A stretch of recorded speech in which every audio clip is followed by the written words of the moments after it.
Hello and welcome back to our channel. A man is struck by a mysterious alien explosion and gains unnatural powers. Little does he know that the same exact thing happened to the greatest villain the world has ever seen. Today we are going to present an 11-episode anime series titled Inuyashiki. Be warned, spoilers ahead. Watch out and take care. The series opens with an old man, Ichiro, stepping out of his car in order to pick up his wife and kids. As it seems, the old man has been working on buying a new house, and his daughter feels pretty good that she is eventually going to have her own room. Ichiro takes his family to their new neighborhood, where the kids feel ecstatic to see a large, beautiful house. However, the garage door opens and an expensive car comes right out of it. The driver, a man named Oda, stops his car to say hi because he recognizes Ichiro as the guy who moved to the house right behind his. Obviously, Ichiro's kids had some high expectations, but high expectations rarely manifest in life. When the kids see their real house, they believe it is tiny and they can't figure out why Ichiro bought a house in such a secluded location. A transportation truck brings their belongings in, and they now have more work to do unpacking the boxes. However, Ichiro's wife and kids go out to grab some food and he is left to do the unpacking alone. While he tries to put their stuff in order, he experiences some back pain and reaches for the lower section of his core. By accident, he touches a paper he has been holding in his back pocket and pulls it out. As it appears, this paper is a prescription which states Ichiro needs to carry out a follow-up examination. The next day, Ichiro goes about his everyday routine, taking the train to go to work and then leaving work the same way. While he rides on the train, he hears a bunch of teenagers mocking some of their schoolmates' pictures on social media. He is mad with that behavior and pushes a teen's hand, which leads to them having a direct confrontation. The teenager grabs the old man by his tie and his friends wonder if he is going to punch Ichiro. On the other hand, Ichiro squeezes his hand into a fist, even though he is not going to use that. Everything that just happened with him and that teenager was just playing out in his fantasy. It is what he would like to do. As he walks back home after leaving the train, he stumbles upon an abandoned puppy sleeping in a box. The puppy jumps up when it realizes Ichiro is standing there, and the old man seems to be liking her back. He takes the dog back home and tells his family he wants to keep it. His daughter objects because the dog will make the house smell bad, but Ichiro says he will keep the dog in his own room only. The next day, Ichiro visits the hospital to have his examination done, neglecting that he is going to receive the worst news ever. The doctor analyzes his exams and announces that Ichiro is dealing with stomach cancer. As it seems, there is no hope for him, and the doctor only gives him 3 months to live. Ichiro tries to call his kids, but they are occupied with other activities. His daughter Mary rejects his call because she is being popular among the girls for living next to Oda, while his son rejects his call because he is feeling sad after being bullied and having his money stolen from him. Being in a depressive state, Ichiro returns home and wants to have a talk with his family. However, his daughter is hanging out with a friend of hers and tells her Ichiro is her grandpa, while his wife starts scolding him about the dog pooping around the house. Feeling helpless and completely alone, Ichiro does not utter a single word and just takes the dog out for a walk. Considering that nobody would feel his pain even if he told them about his illness,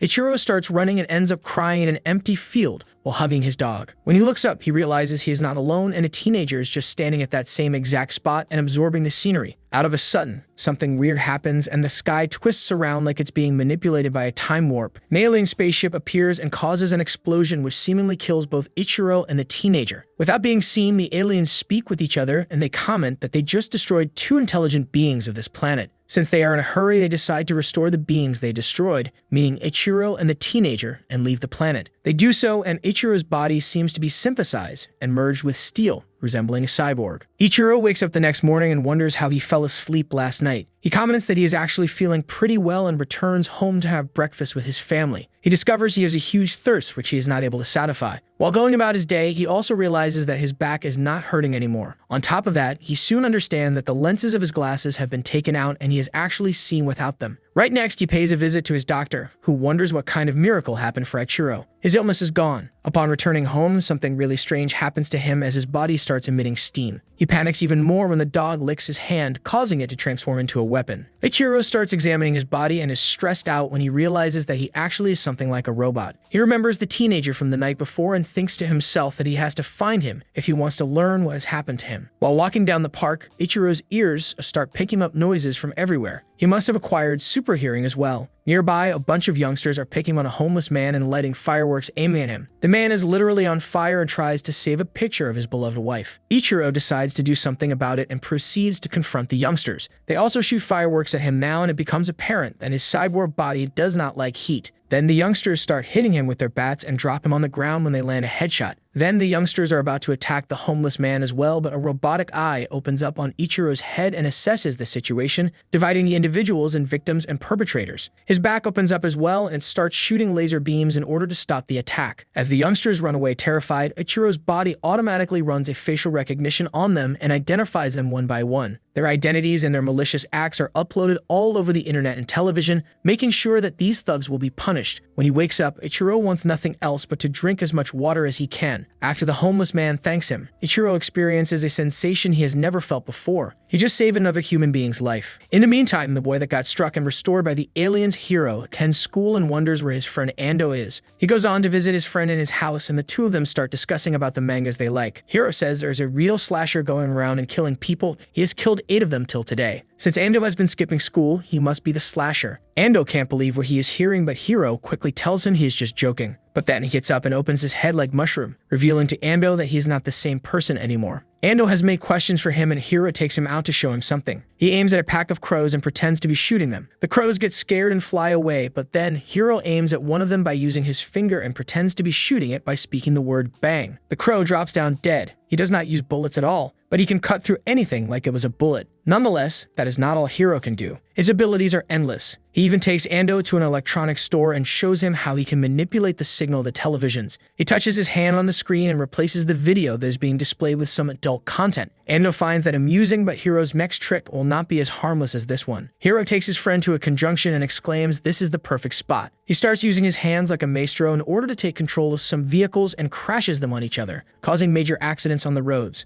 The result of that is pure mayhem. The problem is many things could have gone wrong with what Hiro did, and Ando is not sure if he should be impressed or terrified. Upon returning in Ando's house, Hiro lets him examine his robotic body. After they are done, Hiro prompts Ando to return back to school because being bullied is nothing compared to what happened to him. Ando wonders if Hiro is really himself and directly asks him if he would ever harm him. Hiro finds that kind of insulting. The two of them are friends, and he would never hurt him because in his mind he is still the same person he was before his body changed. Ando believes that is very cool and suggests that Hiro could actually become a real-life superhero. Although the idea sounds intriguing at first, Hiro dismisses it because becoming a superhero sounds like a real pain. But enough about him, he is more interested in knowing who beat Ando up in school so he can kill them. Ando wonders if that is a joke or not, but Hiro ensures he is dead serious. After leaving Ando's house, Hiro has a happy phone call with his mother, but the fun continues in a peculiar way for him. He starts walking around a random neighborhood and spins around himself with his eyes closed. When he stops spinning and opens his eyes, he just walks in the house that happens to be in front of him and confronts a woman that is making tea in her kitchen. The woman asks who he is, but Hiro just raises his hand and shoots her dead. Right next, Hiro walks in the bathroom, where he finds the father of the family having a bath in the bathtub with his young son. Hiro likes to play mind games, and the man soon realizes that this guy is dangerous. He turns his back towards Hiro in order to protect his son, while also asking him to spare the kid. Hiro makes it clear that he will kill the kid as well, a statement that makes the man go crazy. Hiro shoots the man in his head, causing his dead body to fall onto the child. The young boy is trapped under the water and soon dies. At that time, the daughter of the family returns home and finds her mother lying dead on the floor. Hiro joins her in the hallway and makes her sit on the staircase so they can discuss about manga. While they have some common interests, the girl panics when she realizes that Hiro is a stone-cold killer who cares for nothing. Hiro cuts her palm open and the girl screams in pain. In the meantime, Ichiro returns home and hears her screams. He takes his car to drive to the girl's house by following the sound, but he stumbles upon heavy traffic and is late. Unfortunately, he hears Hiro shooting the girl. Despite that fact, Ichiro goes to the family's house in order to check what has happened and sees all the dead bodies around the house. Hiro is still in the house and believes that Ichiro is the family's grandpa. He shoots him and drops him on the floor moments before walking away like nothing has happened. However, Ichiro gets up and walks behind him, surprising Hiro, who can't figure out how the man is still alive. Ichiro tries to walk near Hiro, but the latter puts his mechanic body to use and flies away. Seeing him, Ichiro realizes that this boy is the same as he. The next morning, Hiro visits Ando again and tells him he needs to return to school because things are boring without him. Ando accidentally cuts his finger as they talk, but Hiro grabs it with his hand and cures it immediately. That is an indication of the tremendous power he and Ichiro possess, which can be either used for good or for evil. Later that night, Ichiro finds himself being present in yet another incident. A bunch of thugs cut in front of a line at the taxi stand, and a citizen is mindless enough to politely ask them to wait their turn. The thugs take him with them and threaten to kill him. Ichiro has followed them and appears behind the thugs. Once they see this old man, they burst into laughs and believe he's going to be an easy match for them. One of them starts kidding him and feels pretty good about it. but Ichiro lands one single blow and sends the man spinning in the air. One by one, the other thugs start attacking Ichiro and they land some hits on him. Ichiro is not experienced in hand-to-hand combat, so his attacks are mostly random. However, having the strength of his cyborg body, one hit is enough to destroy his opponents. Eventually, he saves the man and receives much gratefulness from him. The night is not yet over for Ichiro though. While walking, he activates his hyper-hearing abilities and realizes there are some people having trouble while dealing with fire. He uses his cyborg capabilities to spot those people on the map, but realizes they are very far and he is not going to make it in time. But then he remembers that Hiro could use his body to fly. If he could do it, Ichiro must be able to do it as well. He tries to force his body to open up and use the turbines to fly, but he is not able to do it initially. Then he comes up with another idea. He starts singing a song in order to hype himself, and his back opens up. Ichiro even manages to fly, but he is having some trouble controlling his course since this is the first time he is doing it. After falling on a playground, Ichiro recovers quickly and flies off again. This time, he has better control over his body and really enjoys his time flying. Despite, he needs to work on his landing a little bit because he lands on his back. Good thing his body is strong enough to not take any damage. Upon arriving near the burning apartment, he walks right inside and saves two people. They thank him for saving them, but Ichiro has started getting used to being a hero by now. The next morning, Hiro visits Ando again and this time convinces him to return to school by saying he is going to be by his side and protect him from those bullies. Once they return to school, those bullies start picking on Ando, and they tell him they will take him to the roof after school to play with him. Hiro jumps in the conversation and the bullies say they will take him as well. Hiro grabs the forearm of one of them and makes him feel an amount of pain he has never felt before. After making him say some humiliating stuff about himself and his group, the bullies run away. After the school day is over, Hiro takes Ando to the roof, but the bullies are not there. Hiro can see them walking down the street and gives Ando a pair of binoculars so he can see them as well. While Ando searches for them with the binoculars, Hiro starts shooting them. By the time Ando spots them, the bullies are already dead on the ground. Hiro notices Ando being a bit disturbed, so he explains that nobody can touch them. Hiro is stronger than an army, plus he can control everything around the internet, radio, TV, and the rest.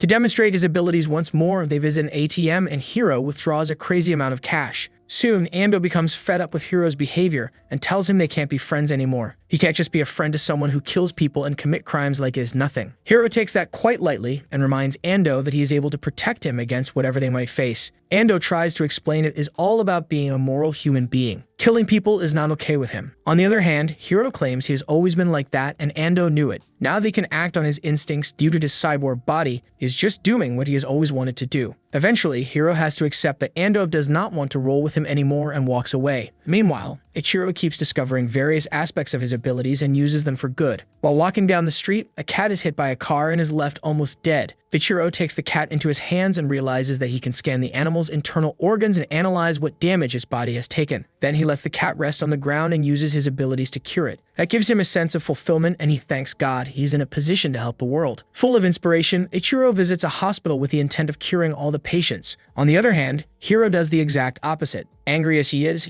on a rampage and just kills everyone that annoys him. In another part of the city, a young woman, Fumino, and her boyfriend, Satoru, are making plans of getting married. However, their plans are ruined one day when Fumino gets abducted by some mafia members. She is taken to the mafia don, who is about to use her for his own pleasure, but thankfully, Fumino sums up the courage and the strength to escape. She runs in the living room where she finds a katana sword and starts attacking the don with it. She is able to cut his wrist with it, a move that buys her some time to escape. Fumino returns back to her fiancé and informs him about everything that happened. They argue if they should call the police, but they receive a message which threatens Fumino to not notify the police or else her family will be murdered. Soon their apartment door is broken and the mafia bursts in on them. The mafia don likes Fumino and he wants to take her and keep her to himself. Satoru jumps in front of the man and says he will pay him 10 million yen to leave them alone. The don can't see how this pathetic little man can have that much money. Satoru says he does not have it, but he can borrow it from a loan shark tomorrow when the banks open. The don does not want to deal with Satoru, so he just grabs him by his throat and lifts him up in the air. But then one of the mafia minions goes flying in the air and Ichiro makes his appearance. It was about time. After getting rid of the minions, Ichiro grabs the mafia don by his waist and squeezes him hard. The don realizes he can't get rid of the old man, so he pulls his pistol out and shoots him multiple times on his head. Ichiro passes out from the shots and wakes up some time later. He is angry to realize that Satoru is dead. He tries his best to revive the man and Satoru's eyes seem to be opening. The man eventually sits up and is alive. The first thing he does is ask about Fumino, who has been abducted once more. Ichiro grabs the cell phone and calls the mafia don. telling him that he is coming his way to take the girl back and make sure he won't cause any more harm. Ichiro keeps his word and finds the Mafia Don attending a meeting. The Don empties yet another clipper on Ichiro, but the latter is just scratched from the bullets.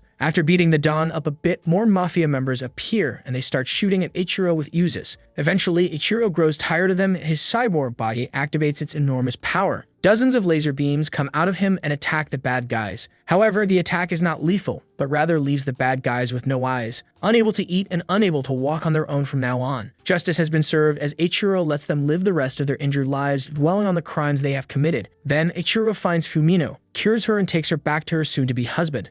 Ando watches the incident on the news and wonders if his former friend Hiro was the one to punish those crime syndicate members. He suspects that because the police has reported the wounds inflicted on the syndicate criminals were not caused by bullets. In addition, he does some research and sees that patients with serious illnesses have been cured as if an angel came down from the heavens to help them. Ando remembers that Hiro had cured his finger, but doubts that he would also have a change of heart and start helping people instead of killing them. He comes to the conclusion that there must be more people like Hiro and remembers his former friend telling him that he can pick up all noises, no matter how small. That gives him some ideas and he decides to try them. Ando starts screaming for help, hoping that this other person who is like Hiro will hear him and come to his aid. It seems like his expectations are met because Ichiro bangs on his door asking if he needs any help. The two of them sit down and have a talk and Ichiro feels kind of freaked out with the young man knowing so much about him. Ando explains that he knows everything about his cyborg body because his childhood friend is the same as him. The difference between them is that Ichiro runs around helping people while Hiro is only interested in creating chaos and having fun by killing people. He has transformed into a killing machine. Ichiro is afraid of that possibility, but Ando makes him feel better by telling him something beautiful. He expresses that Ichiro is more human than any human since all he does is affect their lives in a positive way. In any case, the two of them agree that Hiro has to be stopped and Ando offers to help Ichiro in any way he can. Meanwhile, Hiro has become quite popular at school. In fact, so much that a girl named Shine approaches him and openly states that she likes him. Hiro's response to that is quite neutral. He just thanks her and walks away. At night, Hiro has a talk with his mother, who reveals she was in the hospital and the doctors found she is suffering pancreatic cancer. They only give her 1 month to live. Hiro bursts into cries, hugs his mother, and tells her he is not going to let her die. He assesses the damage done in her body and quietly cures her. At the same time, Ando is trying to assess Ichiro's abilities. He wants the old man to shoot his laser beams, but Ichiro does not know how to do that. But when he concentrates, his arm transforms into a gun and he starts shooting. The next day, Hiro's mother announces that her illness has disappeared like magic. Hiro wants to offer his mother a better life and steals 3 million yen. Then he takes her to see a big house with an awesome view, saying that they are going to move in there. Soon they are set up in their new house. One morning, the two of them watch the news together, and they hear the reports on the deaths of dozens of people, the people Hiro has killed. When Hiro's mother hears about it, she wishes the police catches this murderer, and they send him straight to hell. Hiro asks her a hypothetical question. What if he was the murderer? His mother does not understand the question, but she replies anyway, saying that she would hope to die along with him. Hiro thinks to himself that he is done with the murders, but is too late for that. The police comes to his house and they have a warrant for his arrest. There is evidence that connects him to the murders of at least 14 people. Hiro tries to run away, but the policemen ambush him since there are more of them waiting outside. They jump on him but have a hard time containing him. Hiro is careful not to reveal he is a cyborg, but still uses his power to run away and fly without being seen. The police gives Hiro's picture to the public and now he knows everybody is going to be looking for him. But Hiro's luck has not run out yet. Cheyenne, the girl who has a crush on him, sees him on the road and takes him to her house. Cheyenne lives with her grandmother because both of her parents have died from cancer. She believes that Hiro is innocent and hopes that the police will find the real killer soon. Later, Hiro eats dinner with Cheyenne and her grandma. The old lady asks if they should turn the TV on, which is weird according to Cheyenne because she never watches TV. However, her grandma explains that she just asked because Hiro might want to watch. Meanwhile,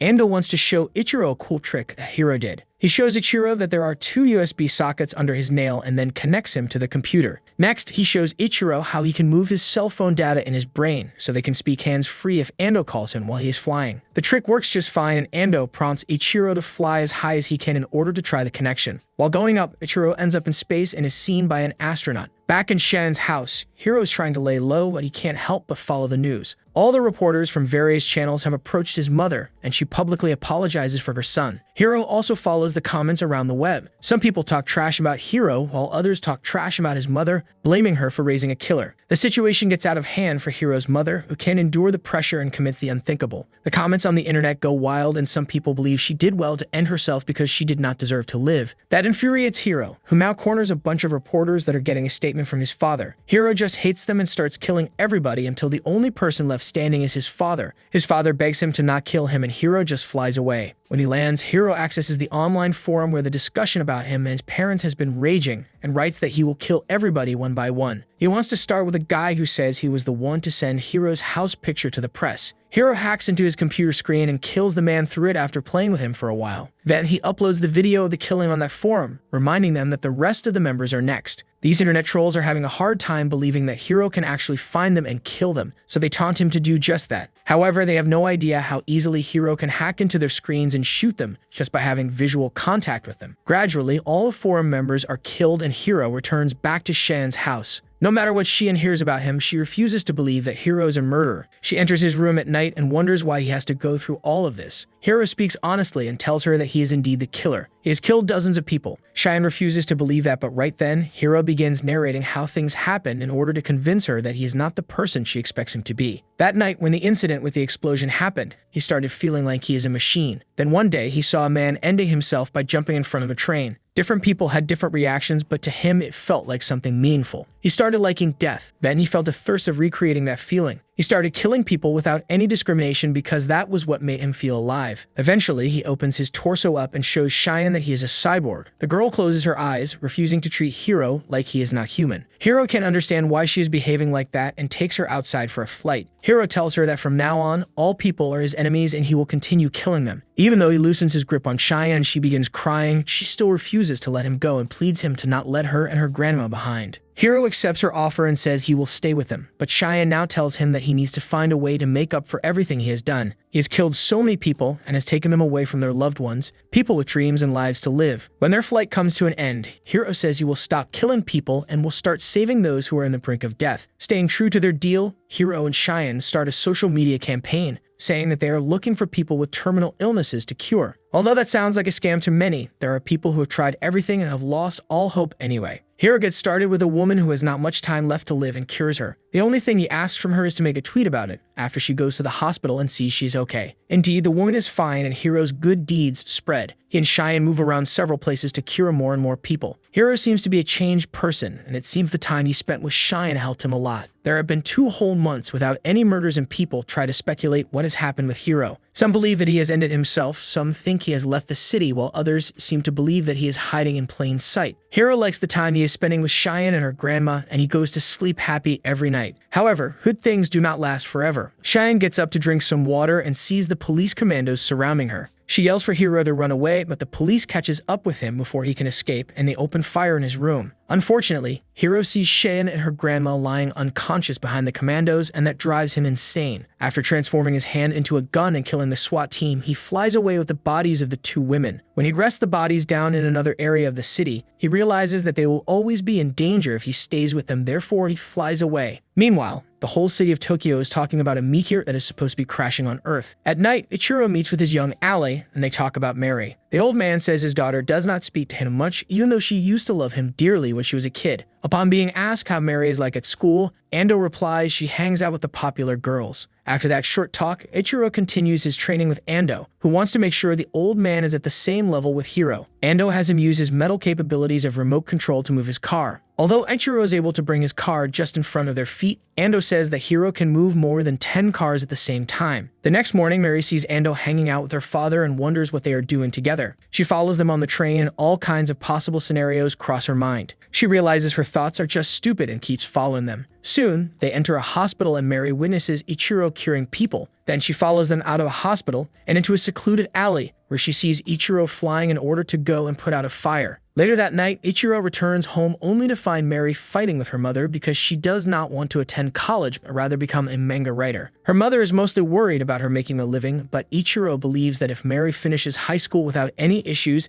they will be able to support her in her decision. They are her parents after all. As for Hiro, he is now approaching the police station and he gets started on a killing spree. No matter what the police force does against him, he always recovers and kills everyone. Eventually, he is only left with the chief, who threatens him that the police will find a way to stop him sooner or later. Hiro shoots the man on his leg but lets him live to see who is right and who is wrong. Hiro claims he will destroy the whole country's police force. When he walks outside, more SWAT teams are waiting for him, and a sniper even shoots him on his head. That gives the SWAT commandos some time to approach him and open fire. Hiro gets up a couple of times and kills some of them, but the commandos have too much gunpowder. Hiro receives enough damage to fall on the ground unconscious, but then his body gets activated on its own and kills almost everybody. Right then, it starts raining and the water helps Hiro's system recover. He kills 2 remaining officers, but spares the chief again. Ichiro meets with Ando the next day, and they comment that Hiro has gotten out of control. He is becoming way too dangerous. That is an understatement. They don't know what is coming next. Hiro hijacks all kinds of broadcasts in Japan and declares war on the whole country. He says that he has always hated this country and he will not stop until all the people in it are dead, around 120 million human beings.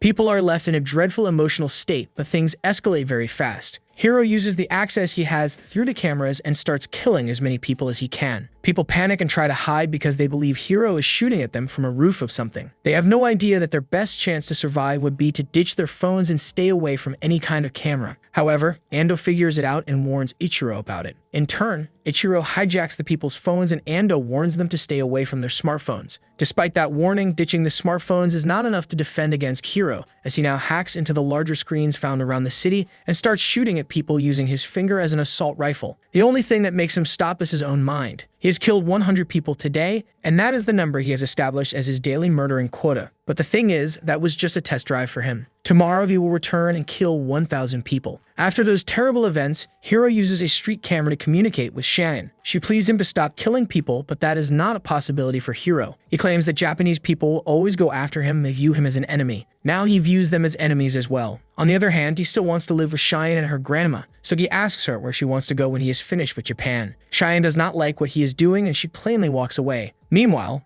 a woman enters a plane and sits next to a father who is holding his baby. The baby starts crying and the father can't make it stop. Then the woman plays a video to keep the baby occupied and stop it from crying. Although that specific plane is still safe, the use of phones proves to be lethal and a bunch of planes soon crash in the streets of Tokyo. The people watch in fear while more planes are brought down from the skies. Ichiro flies in the sky in order to help the people, but he is too late. He is only able to see fires starting here and there in Tokyo. However, the chaos has not stopped yet, and Ando warns him that there are more waves of planes coming down. As it seems, Hiro will not stop anytime soon. Ichiro holds onto a plane and manages to land it safely. When the shot opens, it is apparent that it is not just one plane, but Ichiro has saved a lot of them. Then he receives a phone call from his daughter, who has been trapped on a large building. Some men are trying to break the windows, but they are unsuccessful. While he is on the phone with Mary, Hiro appears behind Ichiro and wonders what kind of being he is. Hiro shoots him once, but Ichiro is perfectly fine. The two of them get caught up in a conversation and they realize how different they are. Hiro feels alive when he kills people, while Ichiro feels alive when he saves people. Hiro attacks the old man and beats him up. Then he shoots at him continuously. Ichiro recovers from the attack and starts shooting him back. Then he starts flying away because he also wants to save his daughter. However, Hiro goes after him and will not allow him to go that easily. While the chase takes place on the highway, Hiro pulls a car and makes it fall on Ichiro. Thankfully, the old man is strong enough to hold the car and put it down. Ichiro now has more pressure onto him since Mary calls him and she's about to pass out due to the smoke from the fire that has started inside the building. Hiro attacks Ichiro with his laser beams and causes a massive explosion. Ichiro is fine, and this time he is the one to use his laser beams to attack Hiro. Hiro recovers and their fight still goes on. At some point, they both pass out and their bodies take over. Ichiro creates a distraction and manages to jump on Hiro's back. He breaks a part of his skull and then breaks both of his arms. The two of them end on the ground, but Ichiro recovers and flies away to find his daughter. When he arrives at the building, his daughter is unconscious. He puts his hands on her face in order to save her, but she is not waking up. Ichiro screams out of pain and remembers all the beautiful moments he has lived with his daughter. He tries once more to revive her, but she is not responding. When he gives up all hope, Mary takes one tiny breath. That is his opportunity to help her, and he does just that. Mary wakes up and is happier than ever to see her father.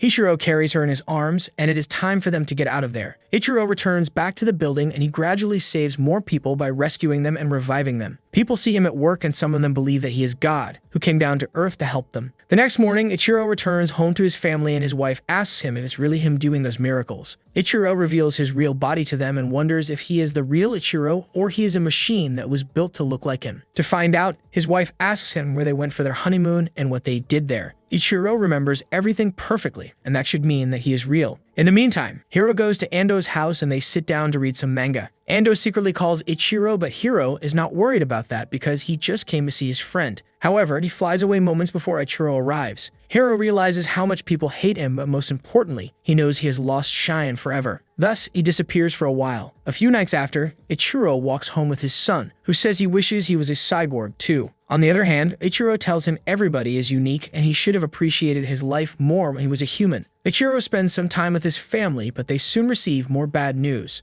An asteroid is going to crash on Earth and destroy the whole planet. Ichiro has a conversation with Ando and says that he is going to try to stop the meteorite. Everybody knows that is very dangerous, but Ichiro wants to give it a try since he is the only one who can actually do something. Soon he is in space and lands on the asteroid. Ichiro tries to dig a hole in the center of the asteroid and then shoots his laser beams into it. However, there is not much damage caused on the comet. Surprisingly, Hiro appears on the asteroid in order to help him. He has some people he cares about, Cheyenne and Ando, and he does not want them to die. He's calculated that if he self-destructs on the asteroid, he can move it out of its trajectory. Hiro does what he is supposed to do, but it is still not enough. Ichiro lies to Ando and says he is returning home, but in reality he initiates his own self-destruction in order to get the job done and move the asteroid out of Earth's course, making the ultimate sacrifice and allowing the world to live on. Thank you for staying till the end. Like and share this video with other anime lovers. Subscribe so you won't miss any of our future videos.